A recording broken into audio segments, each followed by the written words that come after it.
Okay, good morning, everyone. So before we start, let's have our prayer. So all together in the name of the Father, and the Son, and the Holy Spirit. Amen. Amen. Our Father, who art in heaven, hallowed be thy name. Thy kingdom come, thy will be done Will be done on earth as on earth in heaven. as it is in heaven. Give us this day our daily bread, and forgive us our trespasses, as we forgive those who trespass against us. And lead us not into temptation, but deliver us from evil. Amen. In the Father, and the Son, and the Holy Spirit. Amen. So good morning once again. So we are the group 7, and and tackle about identity theft. So please connect, Sujal.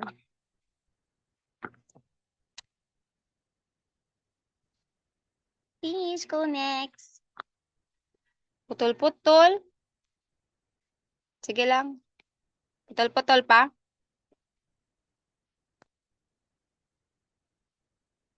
Hello. Anong lag? Dungog ra kay. Hina yung wifi. Sige, go. So, learning objectives. At the end of this lesson, students should be able to understand the concept of identity theft and how it works. Second, learn different types of identity theft and its techniques and the techniques used by the thieves. And value the importance of security and prevention to minimize the said case. So, next. So, what is identity theft? Also known as identity fraud. So what do you mean by fraud? So fraud is other term of concealment or kanang nakagitago. So it is an unauthorized use or misuse of someone's personal information, usually for financial gain or malicious purposes. So mo ni siya ang example ani is katong na discuss naman gid ni kadaghan ni Sir Reynard. So identity theft is about kanang kanang unauthorized nga nagkuha sa imong identity for kanang kuan for malicious purposes or money or ana, like for example kanang naay mga hackers nga mo kuha sa imong identity para ma-access nila ang imong, like for example ang credit card, ilang kuan og kanang ilang i-copy paste imong credit card para maka-access sila sa imong bank.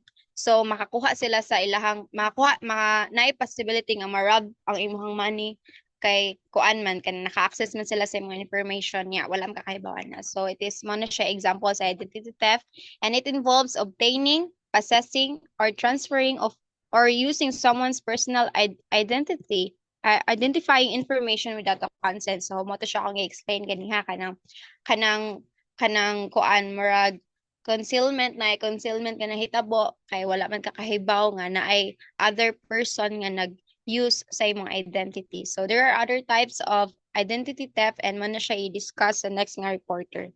So Ivy, mahana Jay.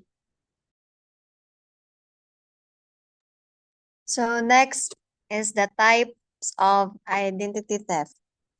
So first is the criminal identity theft. Posing as another person when apprehend for a crime. So mo ni siya, example is kanabitang kuan mag for example ang tao is magkuha sa mong personal information and then mag-commit siya og crime, like mga alias siya gamiton nimo ang name, and then naibong na lang ka nga nay mo adto nimo or nay mo kuha nimo police kay mao na dayto gigamit na day mong personal information para mag-commit og crime. Next is financial identity theft. Using another's identity to obtain credit, goods, and services. So mo na siya ang example ni Jen ganina katong kanang magkuan sa imong kanang another personal identity kanya kuan nimo mga credit card. So dira na for example makuha na imong credit card, so pwede na siya kawatan nila. And then next is medical identity theft. Using another's information to assume his or her identity in daily life. So Another is kuan na siya, manguha gyapon na sila kuan personal information nimo para gamiton nila for medical. For example, kanang kada bitaw mga reseta nimo and then kanang gamiton bitaw sa lain and then magpakuan sila, magpakuan sila nga sila na para makakuan sila mga medical or kuan sa ilang mga mo na siya sa mga medical nila. And the next, child identity theft. Children are valued because they do not have any information associated with them. So kaning child identity theft is manguan sila ani manggamit bitaw sila og kuan sa mga bata information. Gamiton nila ang kuan sa bata para mangayo sila og kuan.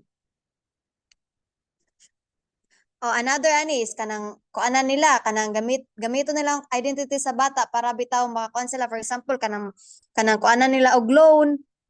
Ya gamit ang kuan sa bata, and then another ana is samo ta kana bitaw mga PWDs nga kuan mga bata, so ilan ang gamiton nga ato sila sa kuan mga sila hinabang mao na siya example of child identity theft.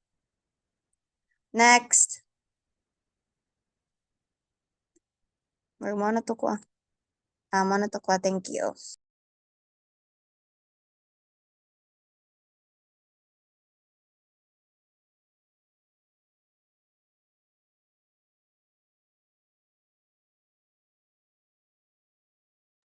Kasi sunod. Kevin, boss. Iben sunod. Common techniques used by TIBS.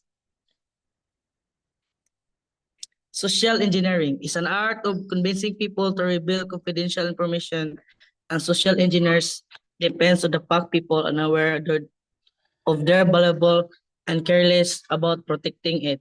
So, kadata. Sabot na ito.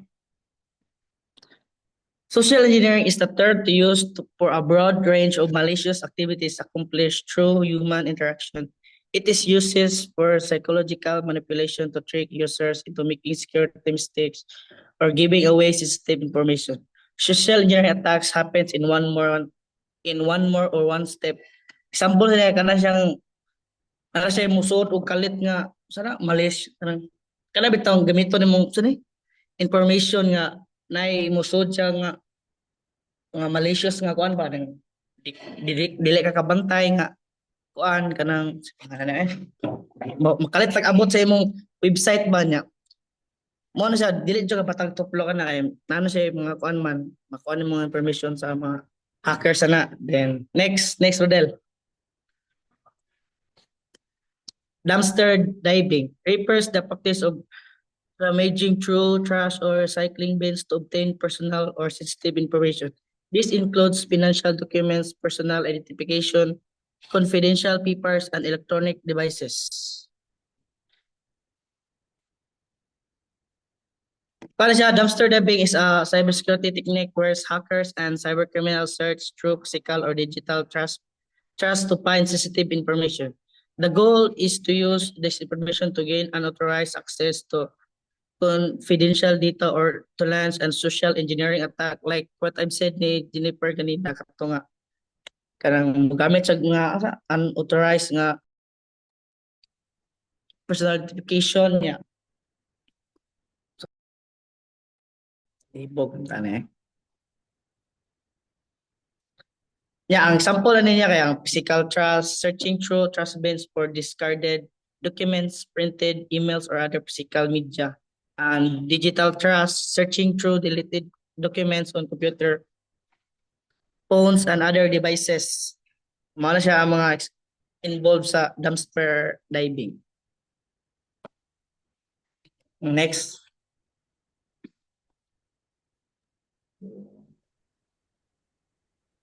Skimming. Stealing credit card numbers by using a special hidden device when you are processing a transaction on your card.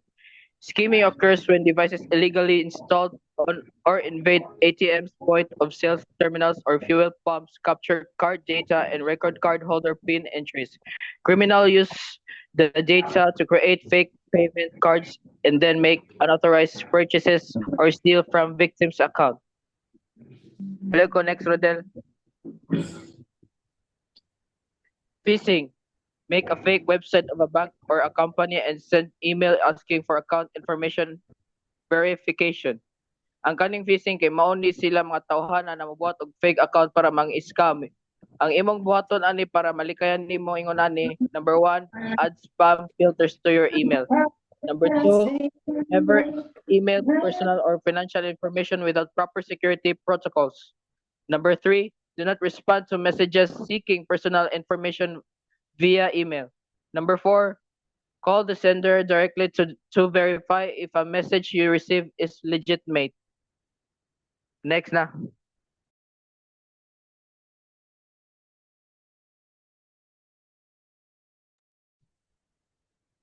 Prevention and protection. Next, Felipe, next. First, kay monitor accounts and credit reports. So, ang kani is dapat i-monitor dyan imong account at mga credit nga wala ra bay nga wala para kabalos aware sa ka bang scam na ka or wala. So, secure personal documents. Then, kani i-secure gid nimo mga personal documents para dili siya mawala and dili rin siya makuha sa mga laing taong gamiton para scam. Use strong word and 2FA or two-factor authentication. So dapat maggamit siya tag strong password nga mag-contain og mga lowercase, uppercase and mga numbers. And example aning 2FA kay sa Gmail hindi ka enter nimo sa imong password dapat naa pa na siya code para makasud na ka sa imong account. So be cautious with personal information. So dapat kabalo ka asa nimo ihatag mo mga information di ka pataka og hatag ba. Dapat sa imong mga kaila para dili sad ka scam. Stay informed about scams and techniques. So dapat kabalo pud ka sa mga scams karon ug mga technique para aware pud ka ba nga ug unsay mga or na scam na ba ka or wala ba. Mara.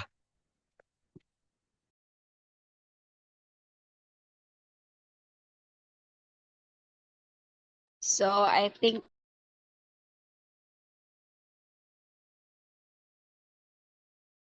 I think maara to.